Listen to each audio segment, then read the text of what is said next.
네, 안녕하세요. 오픈소스 컨설팅의 한진규 이사입니다. 반갑습니다. 네, 박수를 두 번 받았네요. 혹시 지금 여기 와 계신 분들 중에 지라나 뭐 아틀라시안 제품을 사용하고 계신 분들 한번 손 한번 들어보시겠어요? 굉장히 많이들 사용하고 계시네요. 잘 사용하고 있다. 네, 확 줄었네요. 그냥 사용하고 있는 분들도 있고 잘 사용하고 계신 분들도 있고, 그러면 아예 한 번도 사용해 본 적이 없다 하시는 분들. 네, 오히려 한 번도 사용해 보지 않은 분들은 별로 없군요. 사실 요 세션은 아틀라시안 제품에 대해서는 되게 깊이 있게 제가 다루지는 않을 거고요. 혹시 궁금하신 게 있으면 이따 Q&A 시간에 물어봐 주셔도 되는데, 어떤 제품들이 어떤 역할을 하는지에 대해서 제 전반적으로 좀 제품에 대해서는 말씀을 드릴 거고, 우리가 왜 이제 그 에자일이라는 얘기를 할 때 아틀라시안 제품이 나오는지에 대한 연관성에 대한 얘기를 좀 해드리려고 합니다. 그래서 뭐 들으시면서 이제 궁금한 것들이 있으시면 이따가 이제 끝나고 Q&A 해주셔도 되고요. 저희가 5시부터 오늘 요 104호, 105호에 있었던 연사분들을 모시고 5시부터 또 이제 패널 토크를 할 거예요. 그래서 그때 또 궁금하신 게 있으면 아까 이제 뭐 앞서 있었던 발표 시간, 그다음에 이후에 있을 뭐 카카오 같은 데서 어떻게 쓰고 있는지 좀 더 자세한 얘기를 듣고 싶으시면 그런 것도 이따 5시에 얘기를 나누셔도 좋을 것 같습니다. 일단 저는 지금 현재는 오픈소스 컨설팅에서 에자일 코칭 역할도 하고 있고 아틀라시안 제품에 대한 컨설팅을 하고 있고요. 원래 저는 이제 직장 생활을 시작한 거는 삼성 그룹 공채로 입사를 해서 계속 HR 쪽에 있었습니다. HR 쪽에 있었는데 어떻게 뜬금없이 갑자기 에자일을 하고 있느냐라고 물어보시는 분들이 굉장히 많은데요. 결국은 이제 HR 업무를 하다 보니까 프로세스 이노베이션이나 조직 효율화 아니면 뭐 어떻게 하면 사람들이 더 편하고 일을 더 열심히 하고 더 재미있게 일할 수 있을까라는 고민을 하다 보니까 결국은 이제 그 방법론을 많이 찾아다니다 보니까 이제 에자일까지 갔었고요.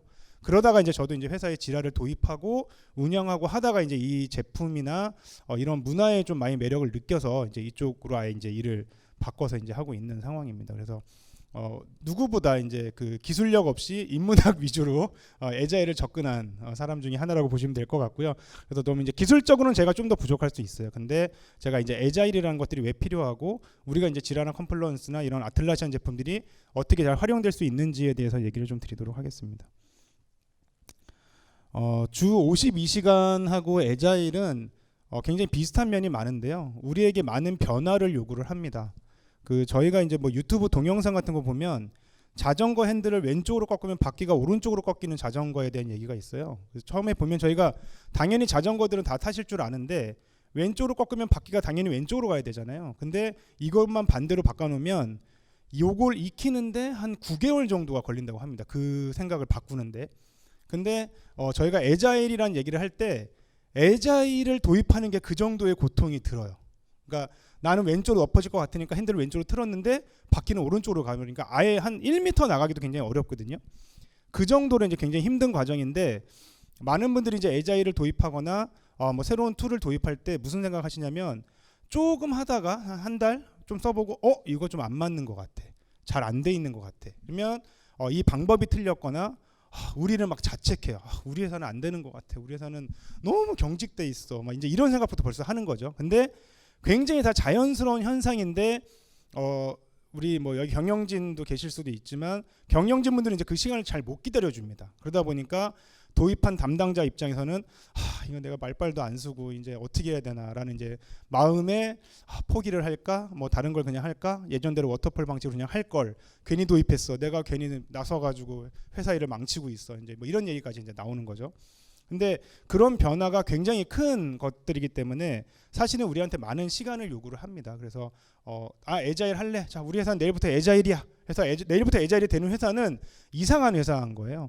그러면은 이미 에자일이 돼 있었거나 이랬어야 되는 건데 우리가 내일 할 거니까 내일부터 에자일이야. 우리는 이제 에자일이야. 이런 거는 안 통한다는 말씀을 드리고 싶어요. 그래서 주 52시간도 마찬가지입니다. 사실은 굉장히 크게 뭐가 바뀌는 건 아닐 수도 있지만 저희가 너무 만연하게 뭐 야근하면 되지 뭐 아니면 뭐 휴일에도 나와야지 뭐 이런 생각을 해오다가 갑자기 이제 주 52년 얘기가 막 이렇게 화두가 되니까 막 뭔가 준비를 하게 되는데 쉽게 바뀌지 않고 있잖아요. 그래도 막 열심히 뭐 노력을 하지만 궁극적으로 결국 이제 가야 될 변화이기 때문에 저희가 이제 그 변화를 어떻게 이제 할 거냐에 대한 고민을 많이 하게 됩니다.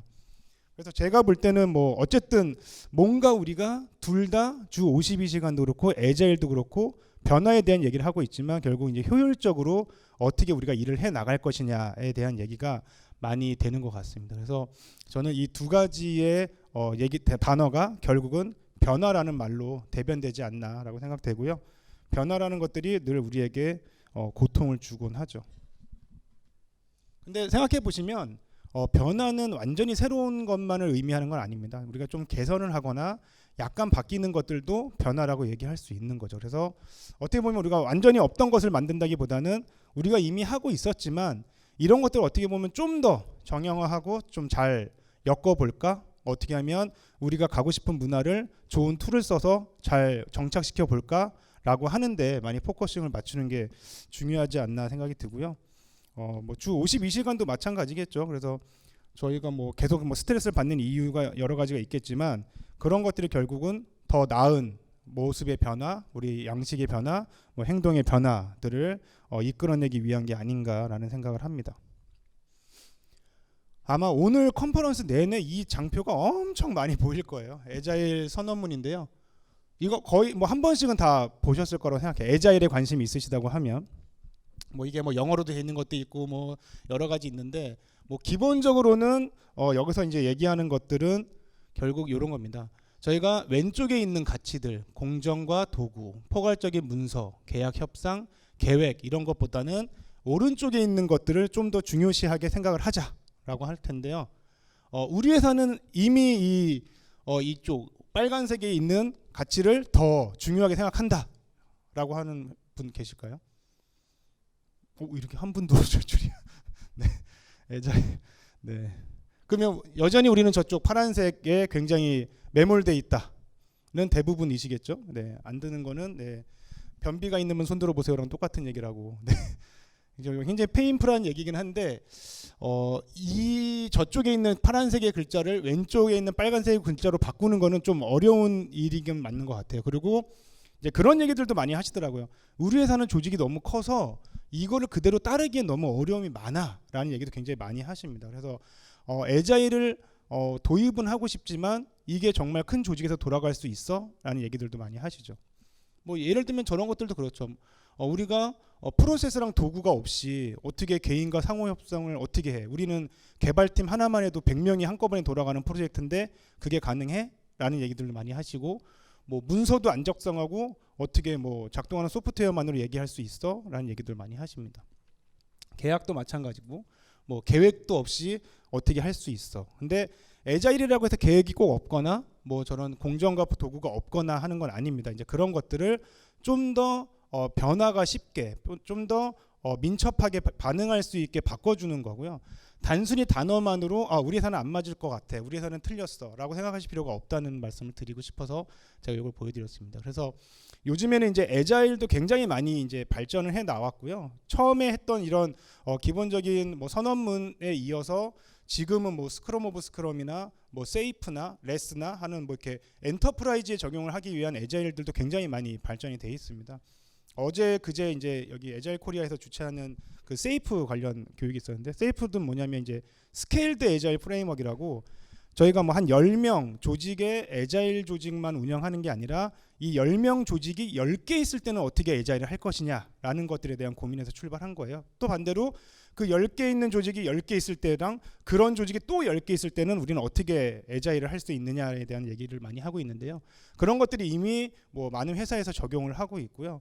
뭐 심지어 이제 저희도 이제 어저께 들은 사례로는 뭐 미 해군 소프트웨어 개발하는 쪽도 그 세이프를 이용해서 이제 아예 애자일 기법으로 다 이제 하고 그걸 적용한 지 한 6, 7년이 이제 지났는데 그런 얘기들을 한대요. 그 해군에 있는 그 소프트웨어 개발자들이 예전엔 도대체 어떻게 일했는지 모르겠다. 이런 방식으로 일을 안 했을 때 어떻게 회사가 돌아갔지? 아니 어떻게 우리 조직이 돌아갔지? 라는 얘기를 할 정도로 이제 많이 정착을 하고 있는데, 분명히 기억하셔야 될 거는 애자일이라고 해서 모두 같은 애자일이 아닙니다. 우리 회사가 10명일 때라 100명일 때와 1000명일 때, 10,000명일 때 애자일은 분명히 달라져야 되고요. 그거에 대한 맞는 방법론, 맞는 도구를 쓰셔야 회사에 잘 정착될 수 있다는 거를 알아두시면 더 도움이 되지 않을까 싶습니다. 근데 이제 애자일이라는 얘기를 우리가 되게 많이 해요. 막 뭐 윗분들도 많이 하고 지금 뭐 신문이나 이런 거 봐도 뭐 국내 뭐 금융 그룹들 뭐 대기업들 애자일 많이 도입한다. 우리 뭐 애자일 조직을 추진한다라고 하는데 실제로 아무도 우리는 애자일이 잘 된다고 생각하지 않는 경우가 많은 것 같아요. 그런 것들이 왜 그럴까라는 좀 고민을 해보면 이런 느낌이 많습니다. 더 좋은 걸 알려주려고 하는데 도끼로 계속 나무를 이제 패우면서 나 진짜 바쁘다니까 말 시키지 마. 근데 뒤에서 이제 전기톱을 들고 내가 도와준다니까라고 얘기하고 있는 건데도 실제로 이제 이거를 도입할 생각을 못 하고 아니야 지금 내가 하던 방식대로 도끼로 하는 게 더 빨라. 네가 모르겠지만 내가 1초에 내가 10번씩 찍을 수 있어. 이제 이런 마음으로 계속 이제 농업적 근면성을 보이고 있는 것들도 많죠. 그래서 실제로 이제 이런 상황이 생각보다 많아요. 회사나 뭐 어느 조직이나 저희가 이제 하다 보면 이게 참 저걸로 바꾸면 금방 할 수 있는 일인데 서로 이제 고집이 있는 거죠. 그리고 저 도끼를 다루시는 분은 나는 10년 동안 도끼만 다루, 20년 동안 도끼만 다루기 때문에 전기톱을 갖고 오는 순간 내 자리가 없어질 것 같고 나는 전기톱을 배울 수 없어. 전기톱 나랑 안 맞아. 여기서 뭐 산속인데 어떻게 전기톱을 갖고 올 거야? 어떻게 전기는 어디다 꼽을 거야? 이런 생각 하다 보면 역시 나같이 도끼질을 잘하는 사람이 있어야 돼. 이제 이런 생각에서 계속 이제 이런 변화가 일어나지 않는 거죠. 그래서 저희가 이제 늘 많이 얘기하는 거는 대화가 굉장히 많이 필요하고 이 대화는 여러 가지 형태로 서로 조직 안에서 흘러다녀야 저희가 변화를 이끌어낼 수 있다고 생각을 합니다. 이 그림 되게 잘 표현하지 않았나요? 저 밑에 있는 분이 이런 그림을 굉장히 많이 그리는데요. 여기 사이트에 가시면은 되게 많이 볼 수 있습니다. 그리고 이 자료들은 다 오늘 여기서 하는 자료들은 참석하고 등록하신 분들한테는 다 공유가 될 거예요. PDF로 공유가 되고 아마 이 강의한 것도 다 공유가 될 겁니다. 그래서 뭐 굳이 사진을 찍으실 필요는 없습니다. 네, 혹시 간직하고 싶으시면 찍으셔도 돼요. 제가 이제 뭐 말씀드리고 싶은 건 이제 세 개의 큰 변화가 요즘에 이제 일어나는 변화들이에요. 우리가 이제 애자일을 도입한다고 했을 때 이제 벌어지는 뭐 변화들인데 개념적인 변화도 이제 일어나고 있고 방식의 변화도 좀 일어나고 있고 시각적인 변화 이렇게 좀 일어나고 있는 것 같아요. 그래서 요거에 대해서 제가 하나 좀 얘기를 해보겠습니다. 이게 예전 같으면 저희가 리드 타임을 좀 단축해야 되겠어. 어디가 어떤 일이 벌어지는 것들을 좀 줄여보자. 시간을 좀 줄여야 되겠어라고 했을 때 우리가 이제 생각할 수 있는 거는 뭐 여러 가지가 있겠죠. 근데 이게 솔루션적으로 일반적인 솔루션이 생각하는 방법이랑 애자일적인 솔루션이 생각하는 방법이 좀 달라지는데요. 일반적인 솔루션이 생각하는 거는 더 많은 인원을 투입하면 돼요. 그렇죠? 뭐 갑자기 프로젝트가 더 빨리 끝나야 되거나 더 이제 뭐 양이 늘어났어요. 그러면 우리가 첫 번째 생각할 수 있는 거는 자 사람을 더 넣으면 돼. 두 번째로는 초과 근무를 하면 돼. 기간이 얼기 때문에 빨리 해서 야 일요일까지 나와야 될 것 같아. 이제 이런 게 저희가 이제 일반적으로 이제 회사에서 통용되고 있는 방법입니다. 근데 이런 것들은 당연히 문제가 많죠. 뭐 1번 같은 경우에도 뭐 비용의 이슈도 항상 있고 인원을 더 투입할 수 있는 인원들이 항상 있는 게 아니잖아요. 그리고 이제 조직도 점점 작아지다 보니까 이 일을 할 수 있는 사람은 점점 적어지고 해야 되는 일들은 이제 많아지는 거죠. 그리고 이제 뭐 채용도 굉장히 힘듭니다. 개발자 한 명 채용하기 위해서 굉장히 많은 뭐 돈을 투자하고 하는데도 정작 우리가 원하는 사람을 찾기는 쉽지 않아요. 저희 회사도 지금 인력 채용을 굉장히 많이 하는데요. 미드웨어 엔지니어 같은 경우에는 거의 구하기가 힘듭니다. 저희 한 1년째 뽑고 있는데 못 뽑는 것 같아요. 뭐 반대로 이제 개발자들도 마찬가지고요. 그러니까 뭐 이런 것들이 이제 생각보다 우리가 이제 인원을 투입하고 싶어도 많은 인원을 투입하기가 쉽지도 않습니다. 두 번째로 뭐 초과 근무를 통한 뭐 일정 단축도 이제는 어렵죠. 주 52시간 근무하니까 뭐 일례로 저희 이제 고객사 중에 한 분이 이제 새로 들어온 직원이 있어서 야 이런 거 해야 될 때니 저는 52시간 근무에 걸리니까 저는 퇴근하겠습니다 하고 이제 일어나서 갔다는 얘기를 이제 하시는데 예전에 오랫동안 근무하셨던 분들은 이런 것들이 쉽게 받아들여지지 않는 거죠. 근데 이미 이제 세상은 바뀌고 있고 네, 워라벨 같은 게 워낙 중요하니까 주말에 급한 문제가 터져서 전화하면 전화기가 꺼져 있고 직원들이 저는 여행 갔습니다. 뭐 주말에 금토일로 뭐 홍콩 갔다 올 거예요. 뭐 어디 갔다 올 거예요. 가면 뭐 연락도 안 되죠. 근데 그게 나쁜 거냐? 그렇지 않다는 거죠. 그리고 퇴근 시간도 저는 뭐 오후에 일정이 있어서 저녁에 일정이 있어서 저는 먼저 일어날게요. 이런 것들이 이제 일상화돼 있는 거고 뭐 저희가 늘 많이 얘기하는 90년대생이 90년대생 혹시 계신가요? 네 축하드립니다. 축복받은 나이인 것 같아요. 네. 이런 책도 있잖아요. 90년대생. 저 때는 X세대가 온다가 있었거든요. 어디 갔나 몰라 X세대들을 다. 자, X세대는 이미 다 꼰대가 됐습니다. 그래서 애자일이 잘 안 받아들여지는 이제 생각이 됐고요. 지금 이제 90년대생들도 이제 얘기를 많이 나눠보면 정말 생각이 많이 다르죠. 왜냐하면 그거는 90년대라는 글자가 표현하는 게 아니라 지금 이제 그 나이대 분들은 계속 그럴 수밖에 없어요. 새로운 환경이 이미 변화했고 어렸을 때부터 뭐 핸드폰이나 태블릿이 너무나 뭐 익숙하게 돼 있는 거기 때문에 뭐 이렇게 저희가 예전에 생각했던 가치로 저희가 원하는 일을 할 수가 없습니다. 그러면 저희가 이거를 애자일적인 측면에서 보면 어떻게 바꿔야 되느냐라고 하면 이렇게 얘기할 수 있을 것 같아요. 작업 흐름을 개선해야 돼요. 리드 타임을 줄이고 싶으면 사람을 더 때려 넣는 게 아니라 작업 공정에 문제가 없는지 속도를 빠르게 할 수 있는 흐름을 바꾸는 게 중요합니다.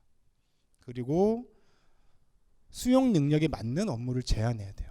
이 두 가지 개념이 굉장히 중요한데요. 애자일이나 저희가 이제 지라를 많이 쓰시는데 지라에서 왜 워크플로우를 편리하게 바꿀 수 있다는 얘기를 계속 하냐면 우리 일을 얼마나 개선할 수 있느냐는 얘기가 맞물립니다. 그래서 내가 하는 일을 쭉 나열해보고 저희 이제 고객사들 중에 이런 경우가 많아요. 워크플로우를 처음에 이제 이슈를 만들 때 굉장히 의욕적으로 만드시는 거예요. 그래서 워크플로우가 한 13단계를 막 가요. 그래서 막 칸반보드 막 13개 있어도 한 화면에 안 보여요. 막 스크롤 해야 돼요. 근데 한 이걸 1년 쓰시면 야 이거 눈에 안 들어오는데 이렇게 되시는 거예요. 그러다 보면 이제 점점 줄어요. 그 과정이 굉장히 페인풀하게 일어나는 거죠. 사실은 이게 왜 안 될까라는 고민을 이게 왜 이제 지라를 쓰시는데 칸반보드가 왜 빨리 안 줄어드냐면 이게 한 1년 걸렸다. 이 회사는 스크럼이나 애자일적인 사고를 하고 있지 않은 거예요.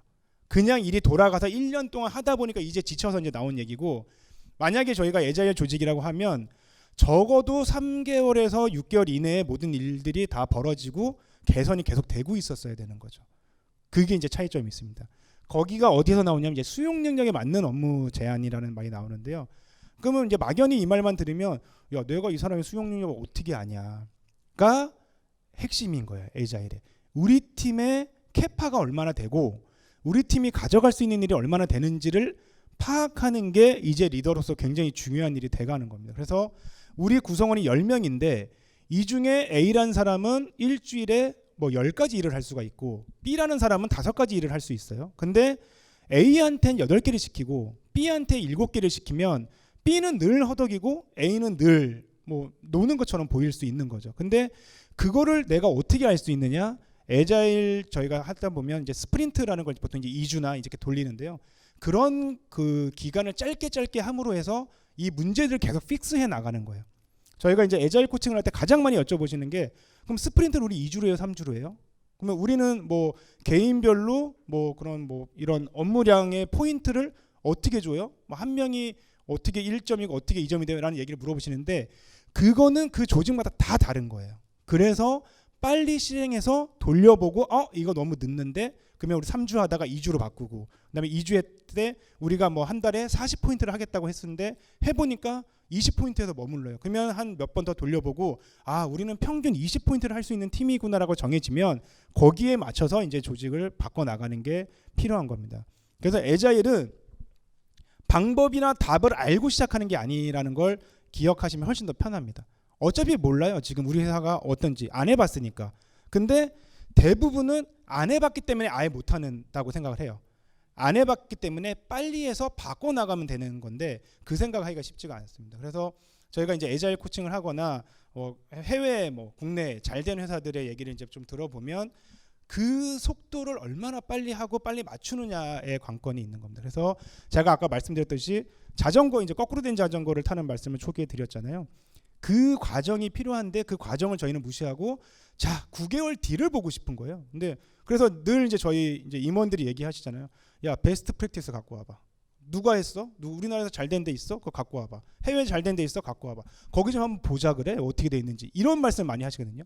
그 회사 본다고 이 회사가 안 바뀌어요. 근데 이제 그런 것들이 아직 매몰이 돼 있는 거죠. 그래서 애자일적인 사고를 한다고 하면 크게 이렇게 좀 사고를 바꾸셔야지 우리가 원하는 것들을 할 수 있는 겁니다. 방식의 변화도 좀 있는데요. 뭐 이런 것들이 있죠. 뭐 이제는 세상이 좀 많이 바뀌다 보니까 완제품을 기다릴 여유도 없고 뭐 개발이나 기획, 테스트가 동시에 일어나야 되고 동작하는 소프트웨어로 대화를 해야 된다고 저희가 또 얘기하잖아요. 그리고 다양한 변화를 적극적으로 이제 수용을 해야 됩니다. 애자일이 아닐 때는 저렇게 보통 자동차를 개발을 하는 거예요. 자, 바퀴도 만들고 문짝도 만들고 막 만들었더니 어느 순간 완성이 됐어요. 그러면 저희 보시면 단계 1, 2, 3, 4 동안 3까지는 이게 자동차인지 뭔지 알 수가 없어요. 왜냐하면 실제로 탈 수도 없고 뭐 이게 어떻게 동작하는지 알 수가 없어요. 근데 4쯤 돼서야 짜잔 하고 이제 고객이 이제 볼 수 있는 거죠. 근데 저때 나 아닌데, 나 이런 자동차가 아니라 난 이렇게 생긴 자동차를 원했던 건데 하면 이제 다시 이제 1번부터 시작을 해야 되는 거죠. 그러니까 예전에 저희가 제품을 만들면 이런 식으로 항상 기획을 했었던 거죠. 저번에 이제 마이크로소프트에 계신 분이 이제 얘기를 하실 때 마이크로소프트가 지금은 이제 굉장히 많은 뭐 하루에도 뭐 몇만 건의 빌드와 배포를 이제 하는데 예전에는 이제 2년에 한 번 제품이 나오다 보니까 그런 문제를 해결하기가 너무 어려웠대요. 그래서 이제 애자일을 도입하게 됐는데 애자일을 도입하고 나서 최근 4년 동안 나온 기능들, 개발한 기능들, 배포한 기능들이 이전에 마이크로소프트가 처음에 그 뭐 엑셀이나 이런 것들을 만들었을 때보다 훨씬 많은 기능을 최근 4년 동안 빌드하고 배포했다는 얘기를 합니다. 그러니까 그만큼 빨리빨리 대응할 수 있어야 되는 거죠. 이렇게 자동차 한 4년 동안 만들고 이제 와서 됐네 안 됐네라고 얘기하면은 이제는 비즈니스 환경에서는 뭐 배울 수가 없고 그러니까 적응할 수가 없는 거죠. 그래서 애자일에서는 이렇게 됩니다. 자, 자동차를 만들자라고 하면 나 자동차 만드는 기술이 없는데 야, 그럼 일단 킥보드를 만들어 보자. 이렇게 일단 싱싱 굴려봐요. 돌아가네, 바퀴가 있네, 굴러가네. 자동차의 목적이 뭐지? 바퀴가 있고 사람이 타고 굴러가는 거야. 그러면 이렇게 이제 시작해서 요걸 해보니까 스케이트보드 괜찮아. 그러면 이제 킥보드를 만들어 보는 거죠. 킥보드를 만들어서 이제 손잡이까지 있어. 안정적이야. 내가 조향도 할 수 있고 좀 쉬워졌어. 그러면 그럼 이제 본격적으로 뭔가 탈 거 같은 걸 만들어 볼까? 하면 이제 사이클을 만들어 보고 그다음에 오토바이를 만들어 보고 이때 차이점은 뭐냐면 애자일로 할 땐 첫 번째 공정 외에는 모두 다 만족을 할 수 있어요. 실제로 돌아가는 제품이기 때문에. 그렇기 때문에 이게 이렇게 돌아가는구나. 돌아갈 땐 이렇게 돌아갔으면 좋겠는데라고 계속 의견을 발산할 수가 있고 이것들을 통해서 저희가 점점 완성된 제품을 할 수가 있어요. 이게 무슨 차이냐면 애자일에서 말하는 가장 중요한 제품, MVP라는 제품이 있어요. 가장 미니멈한 기능을 담고 있는 제품을 빨리 만들어라. 그래서 이게 요즘에는 어떻게 되냐면 저희가 웹사이트를 만들어요. 그러면 우리가 그리고 있는 100%의 웹사이트를 만들었을 때 오픈하는 게 아니라 그리고 있는 그림의 60%일 때 웹사이트를 오픈해요. 그러면 이제 버그도 있고 뭐 고객들이 이런저런 얘기하겠죠. 근데 이게 쓸만은 해. 그러면 이제 그때 진짜 오픈하는 거예요. 베타 오픈하다가 이걸 일단 오픈하고 나머지 기능은 계속 이제 애드하는 거죠. 그래서 뭐 페이스북이나 이런 데도 뭐 일주일마다 배포를 하고 뭐 계속 빌드를 하는 것들이 그래서 저희가 완성된 제품을 만들려고 하면 이미 시장은 너무 빨리 돌아가기 때문에 다 뺏깁니다. 그래서 최소한의 돌아가는 제품을 만들어서 빨리 출시하고 그때 고객이 이거 좋은데 하면 이제 거기를 계속 발전시켜 나가는 거고 고객의 반응이 너무 안 좋아요. 그럼 빨리 킬하고 다른 제품 빨리 개발하는 거예요, 다시. 그래서 이런 과정이 굉장히 중요합니다. 그래서 결국에 저희는 자동차를 만드는 이제 훌륭한 회사가 되고 좋은 제품을 팔 수가 있겠죠. 이미 오토바이 때 자전거 때부터 팬들을 확보하고 있기 때문에 자동차가 나왔을 때는 이 사람들 이제 열광할 준비가 돼 있는 거죠. 그래서 이런 식으로 자기네들이 가장 빨리 만들 수 있는 거를 이미 시제품이 좀 만들어 놓습니다. 그래서 MVP라는 개념을 가지고 항상 작업을 하시면 제품을 개발하시거나 플랫폼을 개발하시는 회사에서는 이런 것들이 굉장히 중요한 요소들이 되는 거죠. 저 첫 번째 완제품을 기다릴 여유가 없기 때문에 저희가 계속 시제품들을 만들어서 그것들을 발전시켜 나가는 게 중요합니다. 저희 이제 ITSM 만약에 구축을 한다라고 하면 이것도 비슷해요. 원래는 뭐 이렇게 해서 여기가 뭐 업무 기획을 먼저 하죠. 이렇게 해서 구현도 하고 테스트도 하고 뭐 수정도 하고 이렇게 하면 쭉 흘러가요. 그러면 나중에 딱 봤는데 제품 이상한데? 이러면 이제 그때 처음부터 다시 이제 또 개발을 해야 되잖아요. 근데 이제 지라 서비스 데스크 같은 경우에는 이런 과정이 조금 다릅니다. 그래서 뭐 업무 계획을 똑같이 하겠죠. 그리고 분석을 해요. 그 다음에는 설계 구현 테스트를 계속 같이 합니다. 우리가 이제 설계 이만큼 하고 자 동작이 되니까 보면서 같이 또 수정을 하는 거예요. 그래서 저희가 일부 만들고 또 수정하고 구현하고 이거 좀 이렇게 했으면 좋겠는데 하면 또 일부 만들고 수정하고 구현하고 테스트하는 과정을 계속 같이 해서 나중에는 이런 과정을 계속 거치면서 저희는 이 단계가 다 동작하는 과정이에요. 그래서 이런 것도 있으면 좋겠는데, 결제도 됐으면 좋겠는데, 여기서 이 부서가 추가됐으면 좋겠는데 라는 게 이 과정을 통해서 계속 나옵니다. 근데 여기서는 처음에 고객이랑 첫 번째 분석을 하다 보면 고객도 무슨 기능이 있었는지 잘 모르겠고, 예를 들어서 개발하는 회사도 일반적인 예는 있지만 이 회사의 특성을 잘 모르기 때문에 그냥 일반적인 제품을 반제품을 갖다가 이렇게 막 만들어 주는 거예요. 그러다 보면 이제 끝에 가서 테스트를 하고 하다 보면 일정은 다 됐는데 이런 기능 더 추가해야 돼요. 그러면 이제 마감 일정 늘어나고 제때 배포를 못 하는 거죠. 그래서 이런 식으로 이제 운영이 되는 겁니다. 그래서 뭐 아까 이제 말씀드린 것처럼 이렇게 이제 구성이 된다고 하면 지라 서비스 데스크는 운영할 때도 마찬가지예요. 운영하다가 이런 게 좀 변경이 필요해라고 하면 일반 제품 같은 경우에는 그냥 다시 또 개발을 하고 이런 과정을 또 거쳐서 요구사항 분석해서 또 만들지만 지라 서비스 데스크는 사용하면서 계속 수정하고 반복하고 수정하고 테스트하고 사용하고 이런 것들이 지속적으로 일어납니다. 이런 게 저희가 일반적으로 얘기하는 애자일이라는 과정이라고 말씀드릴 수가 있는 거예요. 그래서 그런 얘기를 하세요. 지라 나 쓰고 있는데 뭐가 애자일이요? 라고 얘기하시는데 이렇게 계속 수정을 하고 같이 우리가 완제품을 가지고 얘기하는 게 아닌 그 돌아가는 제품을 계속 테스트하는 과정이 일단 지라나 지라 서비스 데스크 컴플레인서 이런 장점을 가지고 있는 거고요. 여기에 이제 우리의 또 문화를 녹이면 훨씬 더 많은 애자일적인 것들을 할 수가 있습니다. 그래서 뭐 저희가 보면은 이렇게 그냥 딱 설치를 하고 나면 기본적으로 이런 화면들이 떠요. 그러니까 기본적으로 서비스 데스크에서 우리가 티켓을 받는 시스템이야라고 하면 그냥 이런 게 기본적으로 돼 있기 때문에 일단 여기서부터 동작을 하죠. 그러면 이제 이때부터 우리가 메뉴를 뭘 추가하고 뭘 더 넣었으면 좋겠어, 뭘 뺐으면 좋겠어라는 얘기가 되기 때문에 추상적인 얘기를 할 필요가 없습니다.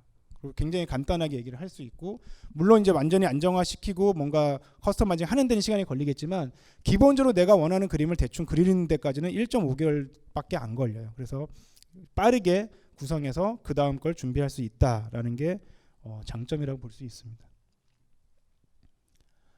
뭐 시각적인 변화들도 또 있는데요. 저희가 이제 보통 보면은 이제 뭐 예전에는 이제 그런 것들이 많았던 것 같아요. 우리 회사에서 필요한 게 있으면 다 만들어요.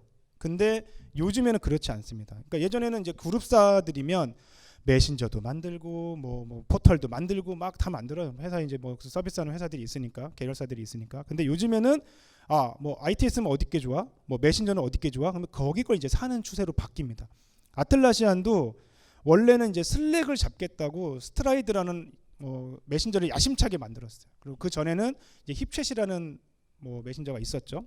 근데 사람들이 막 힙챗 이런 거 좀 불편해. 저런 게 불편해서 이제 스트라이드라는 걸 딱 이제 오픈하고 1년이 안 돼서 스트라이드를 포기한다고 이제 발표를 했습니다. 그리고 이제 슬랙하고 줌하고 이제 전략적인 이제 협의를 했고요. 그게 뭐냐면 우리가 잘할 수 있는 게 따로 있더라. 잘할 수 없는 건 잘하고 있는 사람 걸 갖다 쓰고 우리는 우리가 잘할 수 있는 거에 집중하자라는 걸로 많이 바뀌고 있습니다. 그래서 국내 대기업들도 예전엔 다 개발했어요. 그냥 우리가 필요한 거 개발하고 뭐 ITSM도 필요하면 개발하고 뭐 장애 시스템도 뭐 필요하면 개발하고 했는데 요즘에는 잘 돼 있는 게 어디 거지? 이런 걸 더 많이 찾으시는 것 같아요. 그래서 우리는 점점 우리의 비즈니스의 본질에 집중하는 게 중요해졌다라는 게 이제 하나의 시각이고요.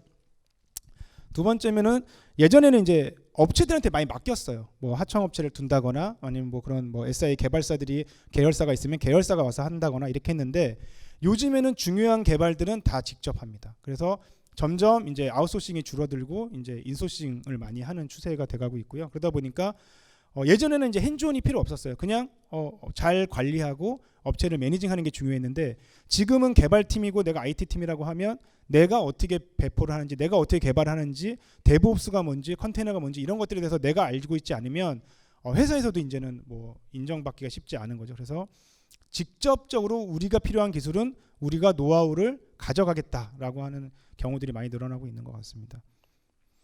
그리고 뭐 마찬가지로 예전에는 거의 다 이제 온프레미스가 아니면 말이 안 된다라고 생각했는데 지금은 거의 이제 클라우드 쪽에 대한 이제 관심도 많아지시고 아직도 이제 뭐 금융이나 뭐 이런 법적인 요건들이 있는 회사들은 많이 아직은 옮겨가고 있지 못하지만 클라우드 서비스는 확실히 대세긴 대세인 것 같아요. 그러니까 저희 회사에 이제 제가 있는 팀 외에 이제 다른 축에 있는 팀이 이제 클라우드 팀인데 그쪽 팀에 이제 오는 것들도 굉장히 그런 게 많습니다. 어떻게 우리의 온프레미스 제품을 잘 마이그레이션 할 것이냐라고 뭐 이런 것들에 대한 니즈도 많고 제품 자체도 옛날에는 설치형이 아니면 거의 안 사셨는데 뭐 이제는 뭐 사스형 제품들도 많이 사시죠. 뭐 쉽게 말해서 뭐 슬랙 같은 것들도 이제는 쓰시고, 뭐 저희 아틀라시안 제품도 처음 아틀라시안을 도입하는 고객의 90% 이상이 클라우드 제품으로 구매를 하세요. 그리고 오늘도 이제 발표됐지만 클라우드 제품은 10명까지는 무료로 쓰실 수 있다 보니까 이제는 뭐 이제 클라우드 쪽으로 거의 많이 대세가 되고 있다고 보고 있죠. 그래서 온프레미스 제품들은 좀 많이 이제 줄어들고 있는 편입니다. 그래서 요즘에는 이제 온프레미스가 되는 제품을 오히려 구하는 게 어려울 정도로 새로 나온 제품들은 뭐 이렇게 좀 되고 있고, 뭐 CRM 같은 경우에도 이제는 거의 뭐 세일즈포스를 거의 다 많이 쓰시고, 회사에 있던 것들도 이제 세일즈포스로 많이 바꾸고 있다 보니까 이런 사스 제품들이 많이 이제 변화하는 사스 제품으로 옮겨가고 있는 추세인 것 같아요. 그러면 이제 저희는 이제 어떻게 대처할 것이냐가 이제 굉장히 중요합니다. 이게 결국은 우리가 왜 아틀라시안 제품을 썼지? 우리가 왜 쓰고 있지? 라는 얘기도 될 것 같아요. 첫 번째로 가장 중요한 거는 그 유연성하고 시각화입니다. 유연성은 이제 아까 말씀드린 것처럼 워크플로우는 약간 살아있는 그런 생명체 같이 느끼시면 좋을 것 같아요. 항상 변해야 맞는 거예요. 우리가 예전에는 이제 이런 얘기를 했습니다. 저도 이제 인사 쪽에 있다 보니까 뭐 직무 분석을 이제 한 주기적으로 해요. 근데 그 직무 분석이라는 게 너는 이렇게 해서 이렇게 일하는 사람이라고 이제 만들어주는 것도 하나 있고, 이 사람이 뭐 다른 일을 했을 때 다른 일을 처음에 맡게 되면 당신은 이런 일을 이런 플로우로 하면 돼라고 이제 알려주는 목적이 있는데요. 요즘에는 그런 게 없습니다. 이 사람이 저 일도 하고 저 사람이 이 일도 하고 막 이래야 되는 상황이다 보니까 직무 분석을 작은 회사는 할 수가 없어요. 일도 너무 많이 바뀌고 비즈니스 목표 자체가 매년 바뀌기 때문에 직무 분석 한다는 게 의미가 없기 때문에 워크플로우도 매번 필요할 때마다 바꿀 수 있어야 됩니다. 그래서 우리가 하는 일에 플렉서빌리티가 굉장히 중요해졌고요. 그 다음에 굉장히 중요한 게 이제 시각화가 이제 같이 맞물리는데요. 내가 하는 일을 남이 볼 수 없다면 그건 나 혼자 일하는 거죠. 근데 우리는 혼자 일하면 안 되고 회사에서 협업을 해야 되잖아요. 그래서 내가 하는 일, 남이 하는 일, 우리 팀이 하는 일, 우리 회사가 하는 일을 모두가 볼 수 있어야 됩니다. 그래서 이런 비저빌리티가 굉장히 중요해졌습니다. 이게 어떻게 보면은 굉장히 뭐 단순한 얘기이기도 하지만 이 두 가지가 되는 회사는 애자일적인 조직으로 가기에 이미 많은 준비가 돼 있다고 볼 수가 있어요. 저희가 이제 처음 이제 컴플런스를 도입하시는 회사분들이 가장 많이 물어보시는 게 컴플런스는 페이지를 공개해요, 비공개해요? 이제 이런 얘기 많이 물어보세요. 우리 거 업무하는 거 남들이 보면 안 되는데, 이거는 완전히 잘못된 생각이신 거죠. 다 같이 보자고 원래 컴플런스를 쓰시는 거거든요. 근데 내가 일하고 있는 거 우리 회사 업무 현황 보면 안 돼요. 업무 현황 봐야 되는 겁니다, 서로. 그래서 마케팅팀은 기획팀이 어떻게 하는지 봐야 되고, 영업팀은 마케팅팀이 어떻게 하는지 봐야 되고, 마케팅팀은 어떤 영업이 벌어지는지 봐야 되는 건데, 아까 이제 그 이전 세션에서 이제 정광섭님이 말씀해 주셨던 것처럼 뭐 HR이나 전략계획 같이 굉장히 중요한 자료나 이런 뭐 개인 인적 사항이 있는 자료라고 하면 당연히 그거는 이제 별도의 인스턴스로 분리하는 게 맞고요. 그 외에 협업이 필요한 부서들은 무조건 다 오픈해서 쓰시는 게 맞습니다. 그래서 가장 이제 많이들 하시는 게 내가 뭔가 준비될 때까지는 내 공간에서 그냥 몰래 작업할 거야. 그 다음에 내가 준비 다 되면 그때 내놓게.라고 하시면 그것도 약간 벽이 생깁니다. 그런 것들이 다 부서 간의 사일로를 만드는 거고 부서 내에서도 사일로가 생기는 거예요. 그래서 내 초안부터도 사람들이 보고 피드백을 줄 수 있으면 그게 굉장히 좋은 협업이 됩니다. 그래서 내가 문서를 시작하면 누군가 같이 들어와서 뭐 수정을 해줄 수도 있고 그걸 보고 밑에 코멘트를 달아줄 수도 있는 거예요. 그래서 그런 비저빌리티를 통해서 우리가 협업을 훨씬 더 앞당길 수가 있습니다. 그다음에 이제 뭐 에질러티에 대한 얘기가 나오는데요. 어쨌든 민첩하게 회사가 돌아갈 수 있어야 되는 거죠. 그러려면 이제 아까 같은 비저빌리티와 플렉서빌리티가 필요한데 여기에서는 이제 빠른 의사결정도 필요하고요. 동작되는 제품, 그다음에 우리가 뭐 시스템이나 이런 것들에 신경 쓰지 않고 빨리 뭐 움직일 수 있게 뭐 클라우드 제품을 쓴다거나 이런 것들이 포함될 수 있을 것 같습니다. 그 질환한 컴플런스를 도입하는 조직 중에 이제 조직 중에 이제 그 여러 가지 채널이 있어요. 처음에 누가 지라를 컨택하긴 하느냐, 누가 이 시스템을 우리 회사에 전파하고 싶어하느냐에 따라서 굉장히 이제 목적과 성향이 달라지는데요. 만약에 이거를 HR이나 기획 쪽에서 이제 추진을 한다라고 하면 이제 거버넌스가 굉장히 중요합니다. 이 사람들 일을 하고 있나? 이걸 좀 보고 싶은데 우리 회사 일이 도대체 어떻게 되고 있지? 자료는 어디 저장돼 있지? 이런 게 이제 굉장히 궁금할 때가 있고요. 개발팀에서 도입할 때는 정말 이제 개발에 필요한 것들을 이제 너무 트래킹하기 어려우니까 이제 이렇게 하시는 경우가 있고, 반대로 또 이제 IT 팀에서 이제 할 때는 우리가 이제 리소스를 좀 잘 쓰고 비용 대비 뭐 효과적인 제품을 잘 써서 개발팀이 이상한 걸 던지지 않게 하는 걸 이제 목표로 하는 경우들도 있죠. 근데 여기서 가장 이제 많이들 물어보시는 게 의사결정하고 이런 것들이 필요한데 결제는 어떻게 하면 좋아요? 라는 얘기를 많이 하세요. 그래서 저도 처음에 저희 회사에 도입을 할 때 이 결제가 너무 고민이 되는 거예요. 그 저희 회사의 임원이나 뭐 대표이사님 분명히 뭔가 꽝 찍는 프로세스를 좋아하실 텐데 사실 보시면 지라나 컴플레스는 그런 프로세스가 없잖아요. 그래서 이제 처음에 생각한 방법은 이제 워크플로우에 넣는 거죠. 근데 뭐 중간 관리자가 넘기지 않으면 아무도 못 넘기게 한다던가 아니면 막 이상한 애드온을 막 다 때려 넣어가지고 결제처럼 보이게 한다던가. 근데 막판에 이제 저희가 이제 합의를 한 거는 댓글로 한다 했어요. 댓글로 한다. 댓글로 중간 관리자가 자 다음 진행해 주세요. 아니면 뭐 누구누구 과장님 요거 확인해 주세요라고 하면 그 과장님이 확인하고 오케이 그럼 다음 넘어가시죠. 이런 식으로 일단은 넘어갔는데 반대로 이제 저희 고객사분들 중에는 무조건 결제가 있어야 되는 경우도 있어서 뭐 그룹웨어랑 연동을 한다던가 이제 이렇게 이제 가시는데 그런 요소들이 굉장히 속도를 떨어뜨리는 요소 중에 하나예요. 근데 우리가 이제 결제를 왜 하느냐를 고민할 필요가 있거든요. 결제를 왜 할까요? 저희가 뭐 여러 가지 이유가 있겠죠. 뭐 누군가 승인을 했다. 책임을 져야 되는 것도 있고. 근데 그게 이제 단순히 책임의 문제가 아니라 뭔가 이제 컴플라이언스 측면에서 봤을 때도 이게 누가 요청을 했고 왜 변경이 됐고 누가 승인을 했고 누가 이제 갔는지가 굉장히 중요해요. 그래서 그런 경우에는 저희가 이제 로그를 통해서 이제 그런 자료들을 만들긴 하는데 우리가 정말 결제라는 게 우리 회사는 너무 꼰대 회사라서 결제가 무조건 도장 꽝 찍어야 돼가 아니라고 하면 그런 방식부터도 많이 바꿔야 될 필요성들이 있습니다. 그래서 결제를 할 수 있는 도구들은 꽤 많이 있어요. 애드온들 뭐 허줌 같은 애드온들도 결제를 도와주는 게 있고 저희도 이제 뭐 심플 어프로벌이라고 이제 그런 제품들이 있는데 그런 것들보다 우리가 본질적으로 뭘 바꿀 수 있을까? 어떤 걸 걷어내야 속도가 날 수 있을까를 좀 고민해 보시면 훨씬 더 우리 회사가 민첩해질 수 있지 않을까라는 생각이 들고요. 사실 아틀라시안에서 가장 중요하게 생각하는 가치는 원팀 컬처입니다. 마케팅이 마케팅 팀이지만 영업팀과 다 별개가 아니고 개발팀과 별개가 아니고 디자인팀과 별개가 아니라는 것들을 저희가 계속 이해를 하고 있어야 돼요. 그래서 아까 같이 모든 페이지는 회사 내에 공유가 돼야 되고 모든 일들이 같이 벌어져야 된다라는 얘기를 많이 하고요. 이게 결국은 뭐냐면 굉장히 애자일이 잘 되기 위해서는 얼라이먼트가 잘 돼야 된다는 얘기를 많이 합니다. 그래서 아까 초반에 말씀드렸던 이제 스케일드 애자일 개념으로 가면 애자일을 잘하는데 가장 중요한 건 얼라이먼트예요. 우리가 이 개발을 왜 하고 언제까지 해야 되고 뭘 해야 되고 어떤 피처는 왜 들어가야 되고 어떤 피처는 왜 개발을 못했고가 전 개발팀과 기획자와 PM과 PO와 다 모두가 다 협의를 하고 그걸 이해하는 과정들이 굉장히 중요해집니다. 그래서 우리가 어떤 것들에 대한 비전을 명확히 같이 인식하고 공유하는 거, 그 다음에 우리가 뭐 개인 간에 소통하는 거, 협업하는 것들을 원활하게 하는 게 저희가 말하는 이제 애질러티, 그 다음에 애자일적인 조직으로 가는 그런 길이 아닌가 생각을 합니다. 이런 것들을 잘 하려고 반대로 또 이제 아틀라시안 제품을 도입하시는 거고요.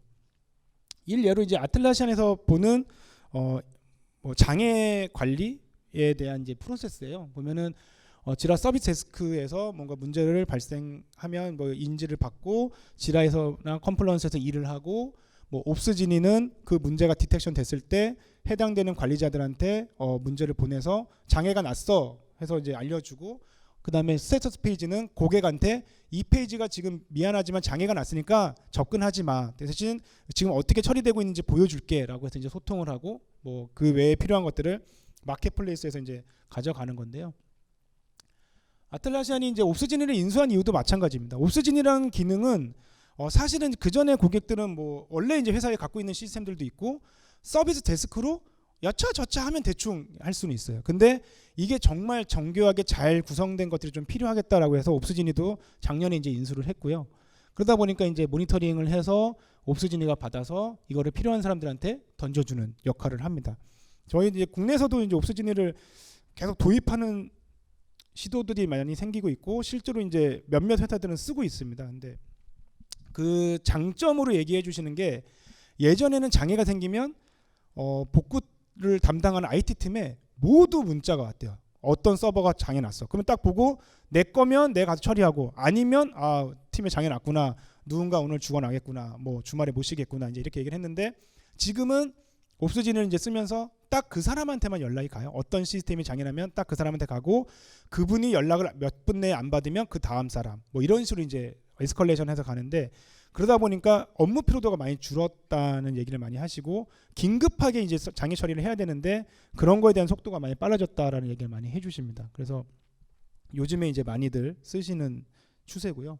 기능도 굉장히 많습니다. 뭐 커스터마이징해서 경보를 뭐 바꿀 수도 있고, 뭐 정책을 설정할 수도 있고, 뭐 온타임 스케줄러라고 해서 온콜을 이제 어느 요일 어느 때는 누구한테 스케줄을 할 거냐라는 것들도 이제 얘가 다 설정할 수 있게 해주고요. 그다음에 어떤 문제가 터졌을 때 우리 팀이 누가 대응했고, 얼마나 빨리 대응했고, 대응할 때 누구 모였고, 어떻게 뭐 지표가 됐는지까지도 다 분석을 해줍니다.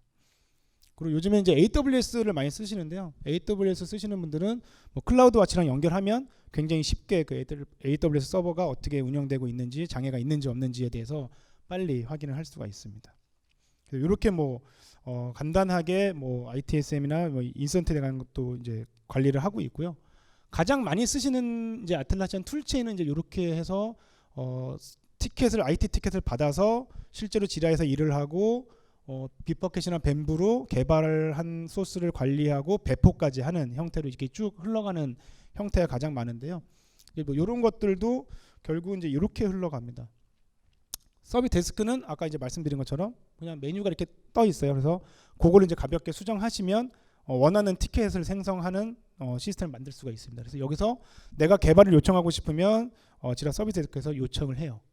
그러면은 저 오른쪽에 있는 화면처럼 이제 이렇게 이런 요청하는 화면이 뜨고요. 요청을 하면 이 에이전트는 이런 화면을 봅니다. 그래서 누가 언제 요청했고, 뭐 시간이 얼마나 흘렀고, 뭐 어떤 건이고, 이제 이렇게 확인할 수가 있고요. 그러면 이 요청건에 대해서 지라 이제 개발팀에 이제 이 업무를 할당하려고 하면 요 이슈와 지라 이슈를 연결을 합니다. 그래서 요거는 개발팀에서 더 처리한다라고 하면, 처음에 요청을 한 고객은 서비스 데스크에서 개발 중 뭐 이제 이런 화면을 보게 되겠죠. 그래서 이렇게 워크플로우를 뭐 여기에 전장해서 볼 수가 있습니다. 그래서 IT 팀하고 이제 뭐 개발팀하고 계속 연동해서 티켓을 생성하고 지라에 일을 넘겨서 일을 할 수 있게 해주는 역할을 하는 게 서비스 데스크고요. 그다음에 가장 많이 쓰시는 건 이제 지라죠. 혹시 지라가 어디서 나온 이름인지 아시는 분 계세요? 이게 좀 얘기만 제가 혼자 막 하다 보니까 좀 지루할 것 같아서 제가 이걸 맞추시면 제가 예쁜 디퓨저를 하나 드리도록 하겠습니다. 네. 고질라. 네, 정답입니다. 이렇게 쉽게 맞출 줄이야. 원래 저 끝에 저기 계신 분. 네. 손 들어주시면 제가 방향제를 갖다 드리도록 하겠습니다. 원래 이제 창업자 2명이 이제 대학생 2명이 개발한 제품이에요. 호주에서. 지금은 이제 엄청난 부자가 돼서 굉장히 자주 호주 신문에는 늘 나오더라고요. 호주의 유일한 뭐 이런 IT로 성공한 빌리어네어이기 때문에. 근데 이 2명이 고질라를 너무 좋아했대요. 그래가지고 원래 제품 이름도 고질라로 딱 했는데 이제 돈을 투자 받으면서 그거 너무 좀 유치하다. 그렇게 하면 안 된다. 그래서 고자를 빼고 지라로 해서 이제 고질라에서 이제 지라가 됐다고 합니다. 그래서 얘가 이제 원래 이 제품에 이런 게 파급력을 갖고 싶었던 것 같아요. 근데 이제 지라는 잘 아시다시피 계획하고 트래킹하고 릴리즈하고 리포트하고 이제 이런 기능들이 다양하게 있습니다. 그래서 사실 지라의 가장 큰 장점은 일을 가시화하는 데 있는 거예요. 지라를 우리가 왜 쓰지라는 얘기를 했을 때 가장 중요한 건 아까 말씀드렸던 첫 번째 플렉서빌리티와 비저빌리티를 가져갈 수 있게 해주는 가장 좋은 도구라고 얘기를 합니다. 뭐 요즘에도 이제 얘기해 보면 외국에서도 굉장히 많이 쓰니까 지라를 왜 쓰세요 하면 그 중에 가장 싸서 쓴다는 분들이 많더라고요. 근데 물론 이제 여기서 느끼는 비싼데 우리 회사에서 볼 때는 하실 수 있는데, 저희 이제 그 스케일드 에자일 하는 그 회사 분들하고 얘기를 해보니까 지라를 쓰시는 이유가 딱 하나래요. 제일 싸고 그나마 제일 잘 돼 있다. 가성비가 좋다. 그래서 네, 점점 비싸지고 있긴 합니다만 아직도 뭐 가장 싼 제품이긴 합니다. 사실 이제 가장 많이 쓰시는 기능은 이런 칸반보드 기능이시겠죠. 잘 아시다시피 이제 칸반보드라는 말은 이제 일본 말이죠. 간판이라는 말에 이제 도요타 사실은 이제 이 칸반보드나 이런 애자일적인 사상이 소프트웨어에서 퉁 튀어나온 게 아닙니다. 이게 원래는 이제 제조업에서 다 나온 겁니다. 제조업에서 어떻게 일을 관리하고 어떻게 프로세스를 관리하고 어떻게 개선을 할 것이냐 해서 뭐 토탈 퀄리티 매니지먼트라는 걸 이제 도입하면 도요타에서 도입하면서 이런 개념들이 이제 좀 정리가 됐고요. 이게 이제 실제로 해보니 소프트웨어 쪽에서도 이런 걸 도입해야 우리가 협업이 가능하고 대량적인 생산을 빨리 하고 잦은 배포를 할 수 있겠다라고 해서 이제 이렇게 진행이 된 건데요. 이런 것들을 이제 지라를 쓰면 이렇게 잘 구현을 해주죠. 그래서 여기가 이제 가장 이제 지라의 장점이죠. 이제 저희가 유연하게 워크플로우를 계속 수정할 수 있고 우리가 뭘 하는지, 내가 뭘 하는지, 우리 팀이 뭘 하는지, 우리 회사가 뭘 하는지를 이런 칸반보드를 통해서 시각화해서 쓰시는 게 우리의 민첩성을 높여주는데 굉장히 중요한데요. 아까도 말씀드렸지만 시각화는 굉장히 중요한 부분입니다. 그래서 필요한 정보를 딱 확인할 수도 있고 우리가 지금 하고 있는 것들을 계속 서로 막 얘기도 나눌 수도 있고 뭐가 방해 요소가 되는 건지 뭐가 리스크인지를 빨리 발견할 수 있게 해줍니다. 그래서 어떤 일이든지 시각화 하시는데 굉장히 노력을 많이 하시는 게 중요합니다. 그래서 뭐 이 구조는 뭐 잘 아실 테니까 제가 일단 넘어가겠습니다. 그래서 뭐 이렇게 이제 할 수 있고요.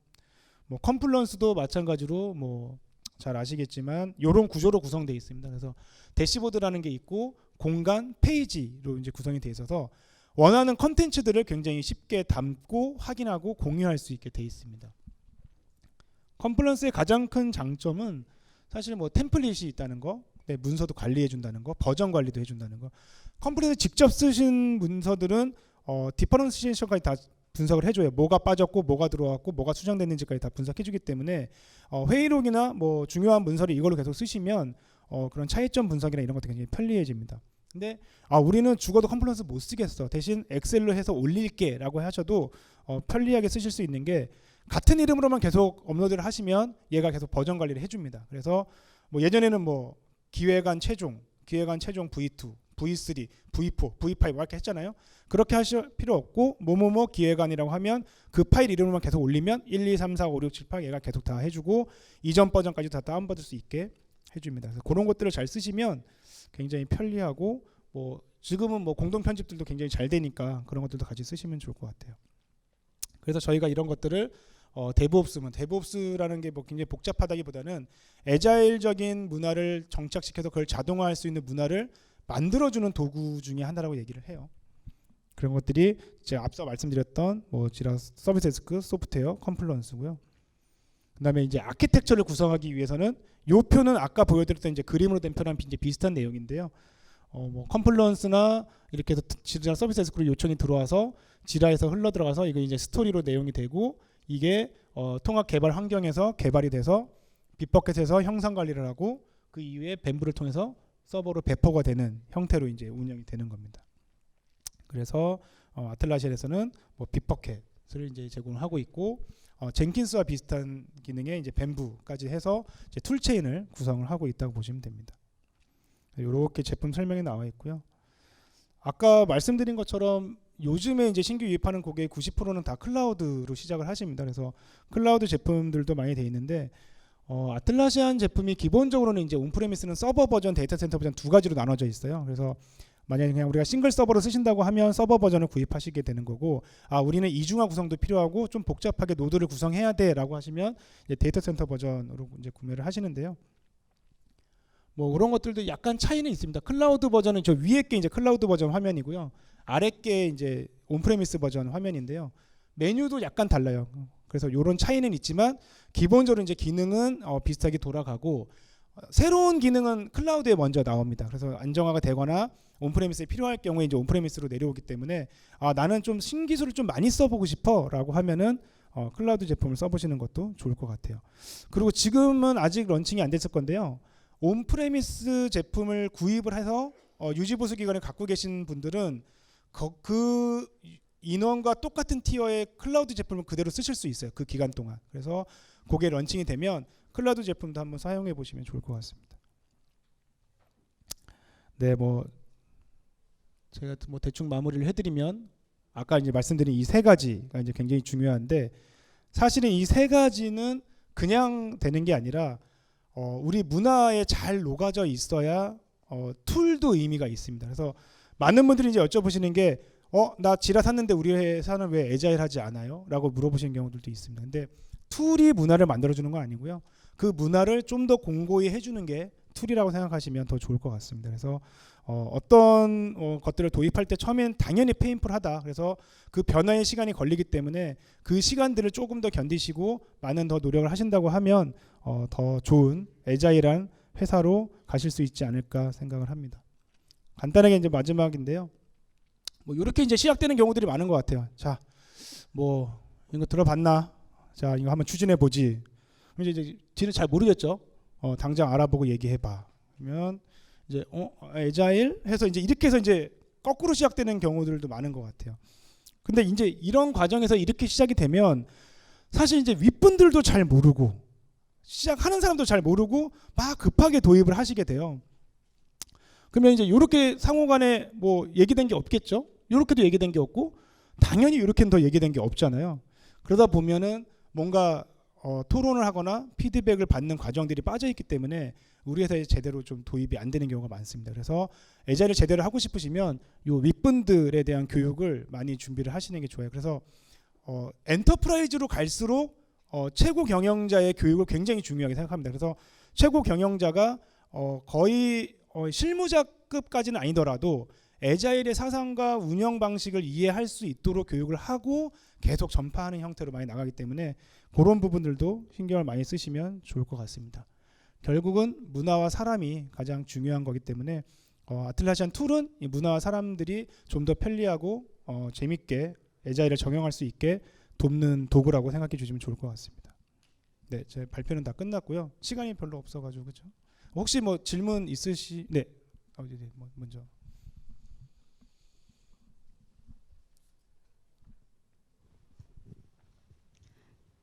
네, 그 강의 잘 들었고요. 네. 그 두 가지 질문이 있는데 네. 첫 번째는 좀 애자일 어떤 사상이랑 조금 안 맞을 수도 있겠지만 지라를 통해서 업무를 대부분 저희가 하고 있기 때문에 이 업무에 대한 성과를 인사 팀한테 어떠한 그 객관적인 자료로 활용할 수 있게끔 뭔가 그런 평가 지수를 해야 되는데 일정 관리나 이 인사고과 개개인의 인사고과에 관련해서 이러한 그 아틀라시아 툴을 이용한 뭐 어떠한 노하우가 추가로 더 있는지 그게 궁금하고요. 일단 네. 예. 먼저 말씀드릴까요? 예, 그리고 네. 두 번째는 그 아까 말씀하셨던 그 옵스진이랑 스테이터스 페이지가 제가 이해하기로는 그 SLA를 만족하기 위한 어떤 그 도구로 이제 느껴졌는데 이게 그 옵스진이랑 스테이터스 페이지가 두 개, 그러니까 플러그인이 두 개가 꼭 같은 세트로 있어야지만 이게 하나의 전체 시스템이 구축되는 건지, 그리고 옵스지니가 그런 다른 그 오픈 소스 기반의 모니터링 서버 시스템과도 이렇게 연동을 해서 그 알람이나 노티를 보낼 수 있는 건지 이게 궁금합니다. 네, 두 번째부터 말씀드리면 다 독립적으로 쓰실 수 있고요. 어차피 옵스지니는 모니터링 시스템이 없기 때문에 저희도 뭐 스카우터나 이런 것들 연결해서 쓰고 있습니다. 그래서 아무거나 쓰셔도 상관은 없어요. 그래서 다 독립적으로 쓰시면 됩니다. 두 번째 질문은 첫 번째 질문은 좀 긴 얘기가 될 것 같아서 사람들이 다음 세션 때에 막 들어와서 간단하게 말씀드리면 KPI를 다시 잡아야 됩니다.